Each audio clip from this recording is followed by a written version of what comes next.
welcome back to another episode of the Cover 2 podcast. I'm your host, Lawson Turner, and we took a little bit of a 2-day hiatus, but we are back in the rhythm of reacting and giving opinions and takes and stuff like this, so let's dive on into it. But first, let's be sure to check us out on Twitter at the Cover 2 Pod 26. Link will also be in the description. T on Twitter, or X is spelled T-O, but like I mentioned, link is in the description to make it a little bit easier to find. Um, so Boston takes game 2. 105 to 98. And my thoughts and opinions, I got some notes right here, so let's dive on into it. I thought in the first half, Luka was by far, he came out his normal aggressive self coming off of a loss. And he was very efficient. He was fantastic in the first half. In the first half, he had 20 points, 3 rebounds, 3 assists, a steal, was 9 for 13 and 3 for 6 from 3. But my biggest pet peeve of Luka, he misses too many free throws. He shot 5 free throws in the first half, only made 2 of them. It's not the biggest thing in the world, but when you look at come the end of the game, you look up and the Mavs as a team missed 8 free throws and Luka missed 4 of them. So that's something that we need to see more of, like not a vast improvement because he's a good free throw shooter, but he's not like a knockdown. Like if when Luka goes to the line, I expect him to hit both, and more often times than not he does. But it's those timely ones where he'll miss back to back or he'll hit 1 out of 2 when this game was still in the ropes for the vast majority of the game. Like at halftime, it was only a 3-point game. Boston was up 54 to 51, and that is Luka having a strong start. Tatum shooting 1 for 8 from the floor, but for what he wasn't doing scoring and shooting the ball wise, he was being a fantastic playmaker. He had 8 assists in the first half, which is, what more can you do? And Jason Tatum is talented enough to, okay, my shot's not falling. I can rebound, I can assist, I can play defense, I can do a lot of other things. The Mavs were 4 for 13 from 3 in the first half. Boston, 3 for 15. So you're winning the 3-point battle, but you're still losing at the half. Another big key for me was after the first game, it was like, okay, it's a lot of not ISO ball, but role players aren't hitting shots. No one seems to hit anything off of anyone else's pass. They weren't like the assist numbers for Dallas in the first half just flatly they weren't good. Like Dallas in the first game only had 9 assists, and we look in a halftime of game 2, they had 8, but Boston had 15. So you're getting doubled up on the assists, and you're down at the half. But a big reason as to why uh, the game was, relatively close. Mavs were playing a lot better defensively. They're forcing Jason Tatum into a lot of really tough shots, which is why he was, 1 for 8 from the floor in the first half. But Jrue Holiday was fantastic this game. We'll get into the second half and the total game, but on both ends of the floor, like in the first half, he was the sole reason why Boston was even up at the first half. 17 points in the first half, 4 rebounds and assists, and only missing 2 shots in the entire first half, and was playing lockdown defense on Kyrie Irving, who I'll get into here in a sec when I go over my second half thoughts. First of the second half thoughts, Kyrie Irving's in hell. Like I expected Jrue Holiday to guard Kyrie for the majority of the series, and have Jaylen Brown or Jason Tatum or both guard Luka. Now, Jrue Holiday is it. He has Kyrie in a straitjacket. He's in the torture chamber. Like there is it almost it doesn't amaze me because we know how good Jrue Holiday is as a defender. But we also know how spectacular Kyrie Irving is on the offensive end of the floor. And to see Kyrie, this is the second game in a row, hasn't hit a 3. In game 1 he was 0 for 5, in game 2 he was 0 for 3. So he's 0 for 8 through 2 games in the finals. And he's yet to crack 20 points. And this is a guy who on any given night can explode for a 50 spot. But he's Kyrie is struggling, and I know he said, "Oh, I expect it to be louder. The noise isn't getting to me." Well, something's getting to you, cause you were fantastic when your team needed it in the first round. You were subpar in the second in round 2 against OKC, only averaging 16 points per game, and then in Minnesota, you really turned it on when your team needed it, and now your team needs it. They're in an 0-2 hole. You have experience in an 0-2 haul, and even coming out on the winning side of that finals.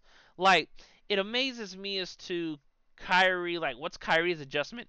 It's not due to lack of shot volume or shot creation. Like, there's a lot of times where Kyrie gets into the mid range, hits a pull up elbow. Well, doesn't hit it, but takes a pull up elbow jumper, a step back midi. Like, he's getting relatively good looks. But the thing is, he has a bulldog on, like, just riding him all game. And Jrue Holiday, is fantastic, and he's showing nothing more than, as to why he's been one of the key catalysts as to what really took Boston over the hump and getting back to the finals this year.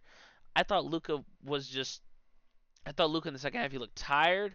He looked lackadaisical. He looked like he was trying to make the special pass. Luka in the second half was 3 of 8 and had 5 turnovers. Having more turnovers than made field goals is not ideal in the slightest, especially when Luka for the game has 8 turnovers and you lose by 8. This game was a telling sign of sometimes Luka can just when Luka has to. I understand in the grand scheme of things, Boston's it through 2 games to me, it's looked like Boston said, Luka, if you're gonna go crazy, go get your numbers. No one else is getting a damn thing, and that's what it's been.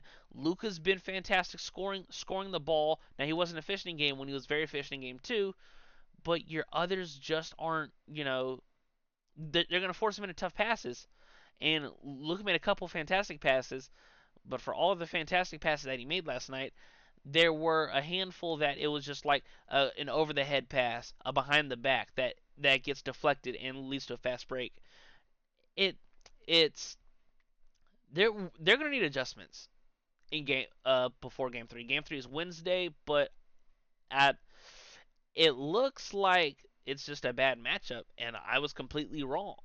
I thought the Mavs would look a lot better through 2 games now. If you want to throw game one out to where Boston just ran them out the gym because they, were lights out from three, fine.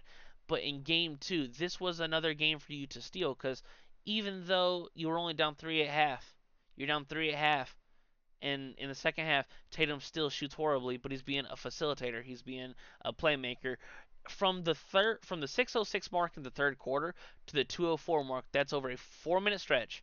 Boston turns a 67-63 lead to an 80 to 68 or to 67 lead. So like the game is still relatively in the balance, but Boston just goes on these championship stretches and it's like Dallas has no answer. Like Boston is doing just a fantastic job from top to bottom. From Tatum, once again, Tatum overall is having a good series defensively. Scoring wise, he's been inefficient, but he's doing the other things. Fantastic rebounder. He's getting a lot of those contested one-on-one rebounds that can be, tipped out of his hand. He's going up strong and getting those rebounds. He's being a fantastic playmaker when the ball is in his hand. Now, to go over the totality of the game, Luka's numbers look good. 32 points, 11 rebounds, 11 assists, 4 steals, but he had 8 turnovers. So if Luka has a bit better of a second half, maybe now he doesn't have to shoot the 13 shots he did in the first half, but 3 of 8 and 5 turnovers, that's piss poor. That's awful. That's awful when the game is in the balance and it's quintessentially a must-win game. It's gonna be tough. Series isn't over yet because what's the old cliche? A series hasn't started till the home team loses. So Dallas needs to go back to Boston in Game 5, assuming there is one, 2-2. But before we dive into anything into Game 3 or 4, let's stay on this game. I thought Daniel Gafford had a fantastic second half. Uh, 13 points, 9 rebounds for the entire game, 1 for 4 from the free throw line. So Luka missed 4 free throws. Daniel Gafford missed 3 free throws. Josh Green missed a free throw. So there's your 8 misses right there. There's your 8 misses. And I expect Luka to be. If Luka's going to take 8 free throws, I understand it's just 2 points in the grand scheme of things. They still lose it by 5. But just hitting the free throws, because then everything's different due to, time, score, things of that nature. PJ Washington, I thought had a good game. 17 points, 7 rebounds. He had a chance to cut it to 3, but a player who I'm going to get into when after I go over the Boston Celtics players that played fantastic last night had a clutch block, and you're gonna have the argument foul, no foul. It looked like a foul to me in real time, but it wasn't called, so it wasn't a foul. Kyrie Irving, 16 points, 2 rebounds, 8 assists, 7 of 18, 0 for 3 from 3. He is now 0 for 8 from 3 in the finals, as mentioned earlier. You gotta just see it go through from deep. Because, like I said, Jrue's doing a hellacious job on you when you're getting switches. When you're getting switches with Porzingis and Porzingis is a good rim protector. He's not a great perimeter defender. Kyrie could quintessentially now know Porzingis is still 7-3, so he's still going to get a good contest. But Kyrie, for me, especially late in the second half, when Porzingis would switch on to him, it's like he was not. It seemed like he was not utilizing a lot of his a lot of things that make Kyrie on the offensive end against Porzingis. He was settling for tougher step back mid range shots, and in the second half, Kyrie was lackluster. Now let's go over Boston Celtics. Uh, Jrue Holiday, overall fantastic game. 26 points, 11 rebounds, 3 assists, a steal, and a block. 11 of 14, 2 for 4 from 3. He was the superstar of this game, per se. Jason Tatum, 18 points, 9 rebounds, 12 assists, 6 of 22. He's been awful, shooting the ball wise, at least, in the finals, and 1 for 7 from 3. Derek White was the player that got that key block on PJ Washington um, that Derek White is one of he's just if you're a title contending team, you want a player like Derek White on your team. He hits threes, he plays fantastic defense, he's a great rim protector for a guard. He just makes all the winning plays when it needs. You need him to get a chase down block, he can do it. You need him to guard the best player, he can do it. And he had a fantastic game, stat wise: 18 points, 5 rebounds, 2 assists, 3 steals, and 2 blocks. 6 of 15 from the floor is, for Derek White, you want that to be, 7 of 15 or 8 of 15 around that. And he shot 10 threes and made 4 of them, which shooting 40% from 3 is good. Now let's dive into the last Celtic of the night. Jaylen Brown, 21 points, 4 rebounds, 7 assists, 3 steals, 8 for 15, 1 for 5 from 3. He, for me, is the leading go-getter for Finals MVP right now through 2 games. He's been fantastic on the offensive end. He's been fantastic on the defensive end. Every time Boston, especially with these 2 games at home, needed a play to really get the crowd going, Jaylen Brown was there, whether it be driving dunks, good defense, like exceptional shot making, especially from 2. It's just, excuse me, it looks like a bad matchup for the Mavs. The series isn't over. In my opinion, the series is not over yet. But if Dallas comes out flat in Game 3, then it's going to be the Mavs are going to be in a heap of trouble.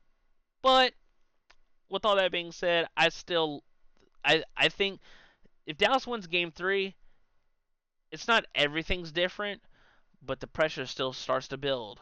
Like, the pressure's already building because before the series, Boston, the best regular season team. You win 64 games. You have the best starting 5, and then you dominate game 1, and then you pull it out late in game 2. Well, you hold the lead, and now you're up 2-0 in the finals. The job's not finished. Boston needs to, stay the course and continue to play well in game 2 if they want to put a super stranglehold on this series. Well, that's all I have for you guys in this episode of the Cover 2 podcast. Thank you so much for watching, and I will talk to you guys in the next one. Peace.